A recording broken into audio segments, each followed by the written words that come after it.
Bowman, and welcome to Get Published TV. This is the only dedicated show on the internet to help you to write, publish and market your own best-selling book. Now right now I'm here with Brian Lawrenson, and we're going to talk about his book and also how it came into print.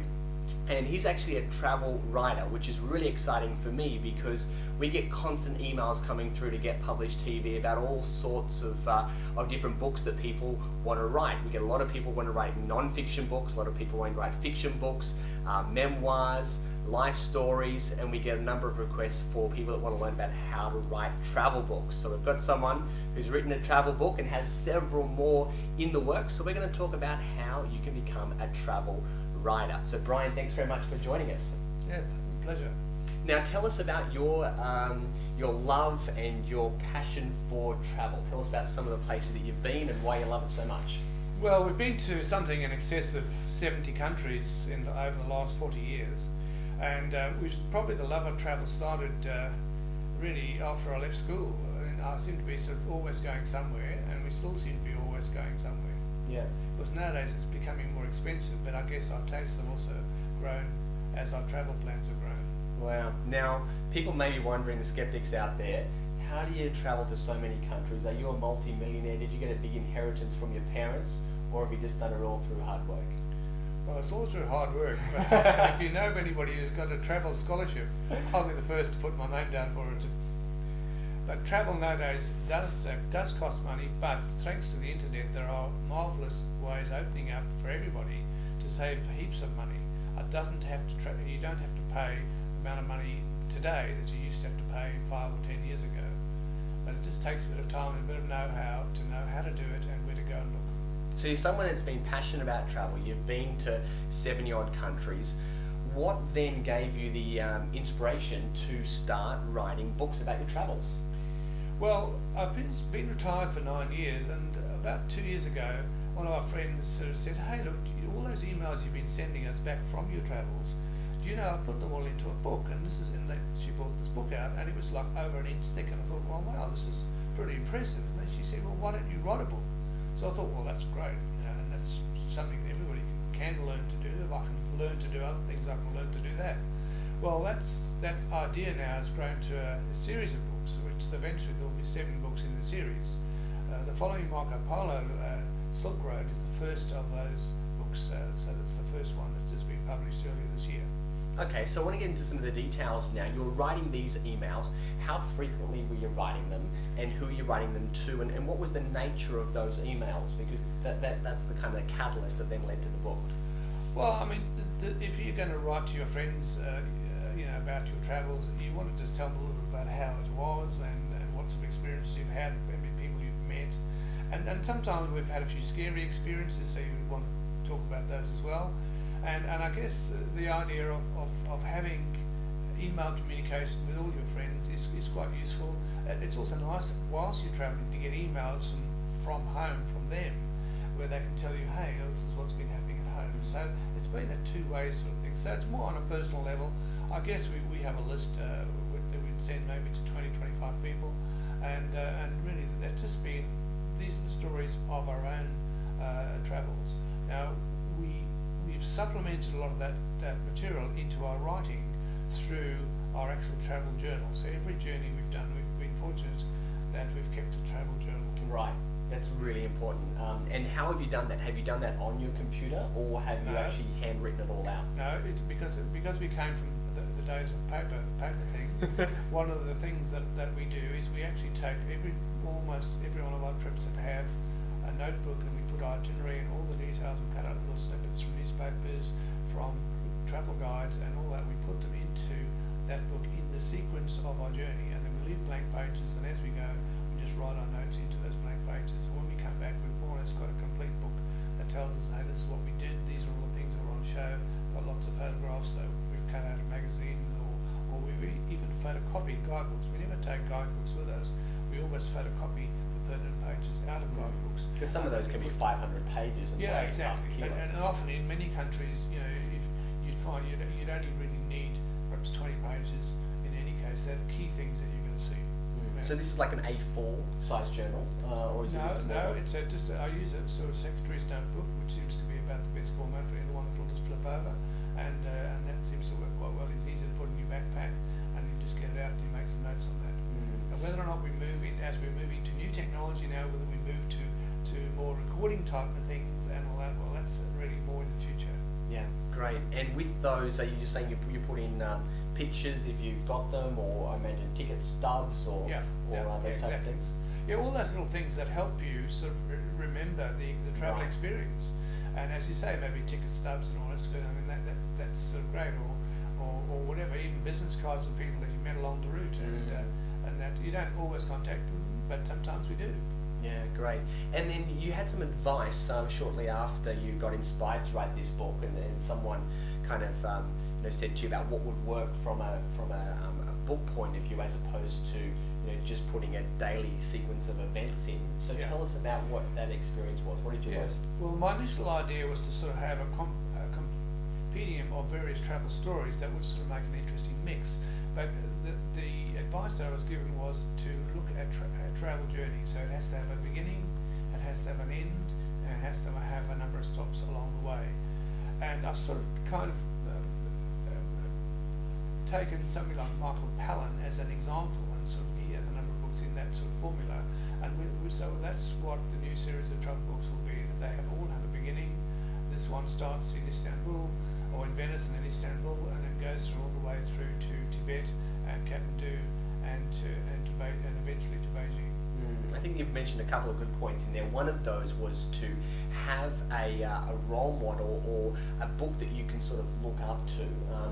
I constantly recommend that to people. I say try to find the 5 closest books to what you want to do. Of course, yours is going to be unique and yours is going to be different, but read those, get a bit of a feel, get a bit of a taste. And if you don't feel that you can offer anything new, anything different, anything that is going to add value to someone's life, then maybe you shouldn't even write that book. But if you can find something where to say, I'm going to take the best of this and the best of that, and then put my own flavor and my own unique spin on it, then you're destined to have a book that's going to do much, much better, and also to help more people as well.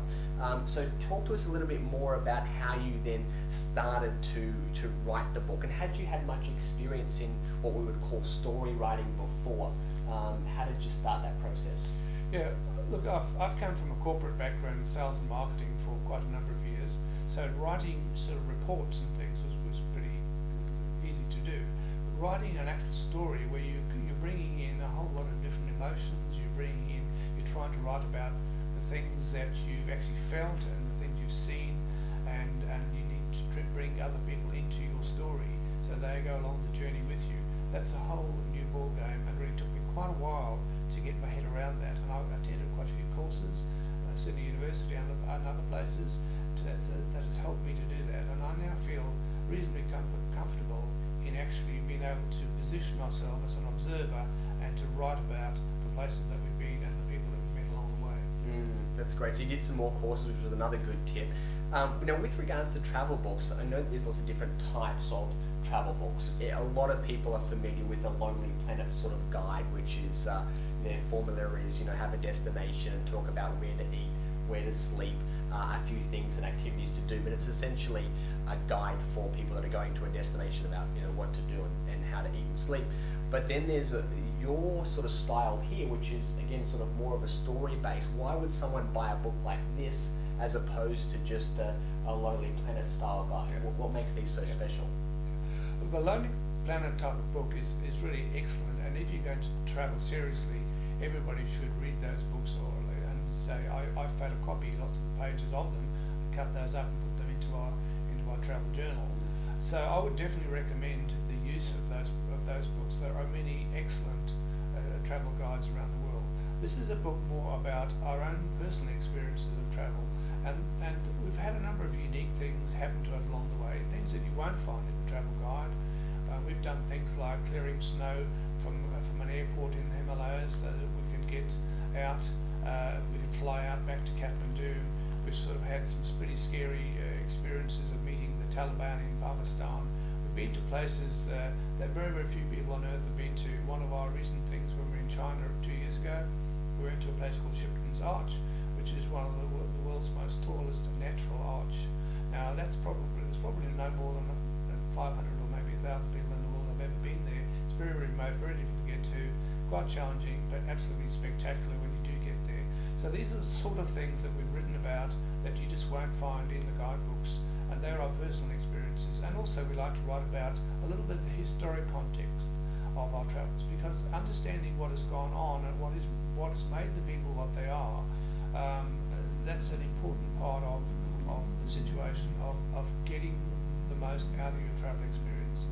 That's great. Well, it's a whole different sort of subcategory of travel books with these sort of stories, and I'm guessing there's a lot of very fascinating things that you talk about in this book, and there's a lot of people that, I suppose you're targeting more of the sophisticated traveller, really, someone that's looking for more of a unique experience, someone that's looking to really immerse themselves in the culture, rather than just, going along and seeing, all of the mainstream places. Yes, absolutely, and the people who are fanatical about travel, or basically the people who just are passionate, maybe I should say, rather than fanatical, but the passionate traveller really wants to know more than just the sort of thing that is offered in the guidebook or in the brochure, or what the tour company is offering them along the way. They're really looking to look behind the scene, to sort of try to understand and try to appreciate, and to take something personal back from their journey. And really that's the sort of market that the book's catering for. Brilliant. So it's a really important tip with any type of book is always make sure that you've got a unique point of difference, and always make sure that you tailor your message to a particular market. And we've just heard about Brian's market and who he's actually going to. So now let's talk about the writing process. You obviously had experience, everyone has experience with writing emails, but then turning it into a story. You did some courses, and then one of the big questions people ask, or they've got to the point where they've written the book or they've almost finished, and they say, how do I know if the book is any good? How do I know if people are going to like it? How do I know if people are going to buy it? How did you then go through that process? Absolutely. Well, once I've got a book assembled into a readable form, what I've done, I've given it to a few of our friends to have a look at, and that gave me a few ideas as to what their genuine sort of response to it was. But being friends, you never can absolutely take that as real. You need to really test it. So what I hired a book editor, and she basically took the book, and she's a professional editor, and she took the book and she went through it. And that was really interesting, because she was able to find things in the storyline that I thought, people will just understand what those 2 or 3 sentences mean, or what they've explained, or whatever. But she said, she came back and said, this needs further explanation. So somebody who hasn't been there doesn't quite know what you're talking about. So then that meant editing and changing, and gradually over a period of a process of a number of months, the eventual book came out. Fabulous. So then once you had the book coming out, we're going to maybe talk about experience with publishing that book, in another video, and so you have to keep tuning in to get Published TV.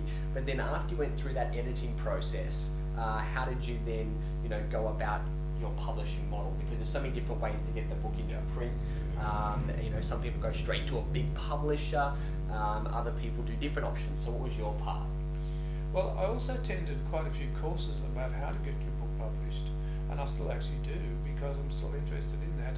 But I just felt that the best way for me was to go to a print-on-demand type format, where I could find a publisher who would publish the book, and that I would sort of take, because I have a background in sales and marketing, I would take a role in the actual marketing of the book.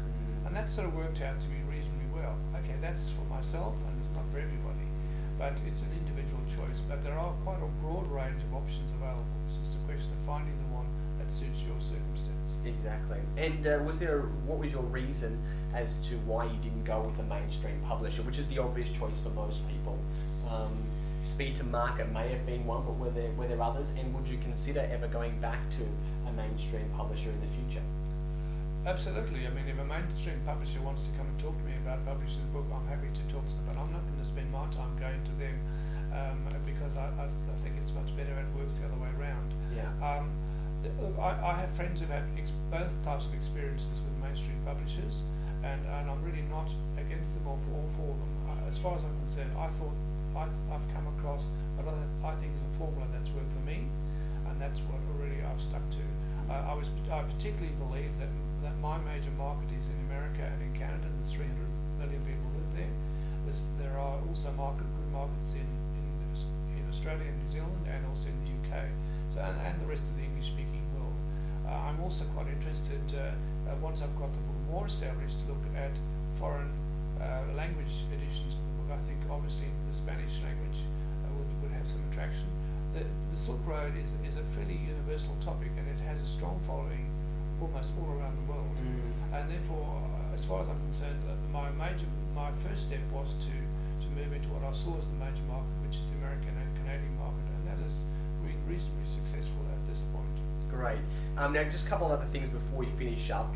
We talked about before that you're working on a series of books, and if you've watched Get Published TV before, one of the things that I always say, I'm going to say it again, don't think book series, because you have to go to a lot of effort to put together your first book, but the second book that you're probably doing half the time, and the third book probably half the time still, because once you get good at the process, it's very easy to then duplicate it, and you can make more money by having multiple books in the marketplace as opposed to just having one.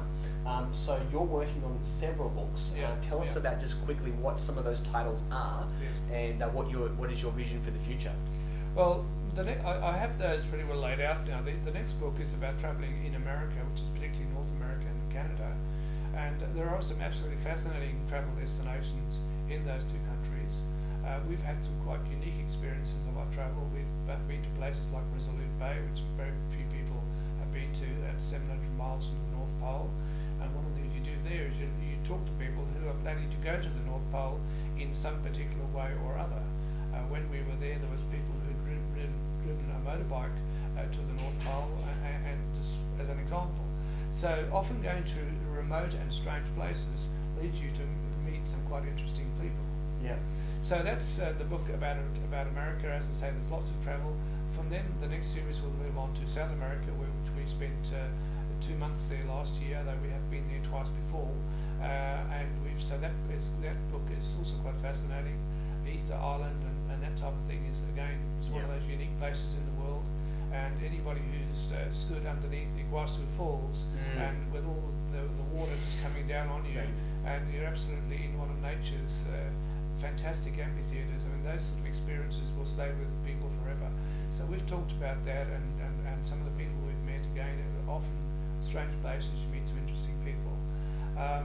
From then we're going to move into the Pacific, where we've travelled quite a bit through the Pacific area. So we'll be talking about Hawaii and Tahiti and all the islands of Tahiti, which are wonderful places. Bora Bora is some place you have to go to, and the question is Atatuki, which is in the Cook Islands, the most fantastic place on earth, or is Bora Bora the most amazing, most scenic place? All these places are absolutely great, but the people often are what you come back for. So that's what we've done. We've been to, as I say, New Zealand is another one of our very favourite countries, and there's 3 chapters in that book on New Zealand. And so all the Pacific Islands, New Zealand, and just touching on Australia. And then I think Australia is the next book in the series. That's got a lot more about our travels throughout Australia, across the top end, up to Cape York, obviously the Barrier Reef, and all the other places you find in between. And really, I'm looking forward to getting that book into its final form, because again, Australia has a lot to offer the world, and even the book will have some quite interesting insights for us, even for Australians, because we are a country that has a lot of variety and a lot of interest. From there, basically, we're moving on to Africa, and we're just in the process of planning that now. We've already been to quite a few locations in Africa, but we're planning to go across the top of Africa, obviously through Morocco, Liberia, down through Egypt, which Jules been to before, and some of the other countries we've been to. So that will, and then a train trip down the length of Africa, bringing us to South Africa, where I was brought up. So again, into places that are quite unique and quite different. The game in Africa is quite fascinating. Going out early morning looking for game is just one of those unique experiences that everybody should try at least once. So that will take us then back to Europe, and then we're getting now towards the end of the series. Probably I'll be about 103 at that stage, but we want to do a book on England and the beautiful places in England, because we had a holiday doing that a few years ago that we absolutely thoroughly enjoyed. We just took a car, we just took a month, and we said, look, we were not going to go on any major road, we're not going to go into any village that had a population more than about 500 people, and we just meandered from these little so many interesting people. People who have lived in these villages, like, you know, their family's been there for hundreds of years, and we just had such a great time there, great food, and it's all a part of England that really you just miss. You go drive up the highways and you know, you go in the coaches or whatever you do, you get taken to all the top spots, and that's great. But seeing this other side of England, I think it was just fascinating, and I really I'm looking forward to completing that book as well. So that will take us through to most parts of the world, and then the very last in that series will take us to pick up a few of the other Asian countries that we didn't cover in the Marco Polo book. We're basically looking at Thailand and a little bit more about India, Japan, and the Philippines, and that part of the world. And really, again, there's so much of interest. We're looking forward to going to some of the countries that we haven't been to. We've never been to Borneo, for example, and we want to go and see some of those things there. And again, I look forward to those experiences. Wow, fascinating stuff. The travel that you've done is just is amazing, and you know, it's great what you're doing with these books. So they're just a few tips on how to write a travel book, and if you'd like to get in touch with Brian, can you tell people your website and where they can go? Yeah, I have a website. It's called www.marcopolopress, which is one word.com. So Marco Polo Press, which is our publishing company, it will be publishing the series of books. And they'll be coming out over the next couple of years? Next couple of years, absolutely. So you've got a lot of work to do. Yeah, I have. Yep. Very exciting. Well, this is Dale Beaumont again from getpublishedtv.com. We have now almost 100 videos on getpublishedtv.com, and it goes through a whole lot of different steps about how you can write and publish your own best-selling book. So check out the website, and also if you're watching us for the first time, you can connect with us on Twitter, on Facebook, through RSS, and also iTunes as well. So stay tuned for more episodes. I want to thank Brian for your time, so thank you very much. Pleasure. And leave us your comments on Get Published TV, and stay tuned for more episodes coming your way soon. Thanks for watching. Cool. Well, that was good. Okay.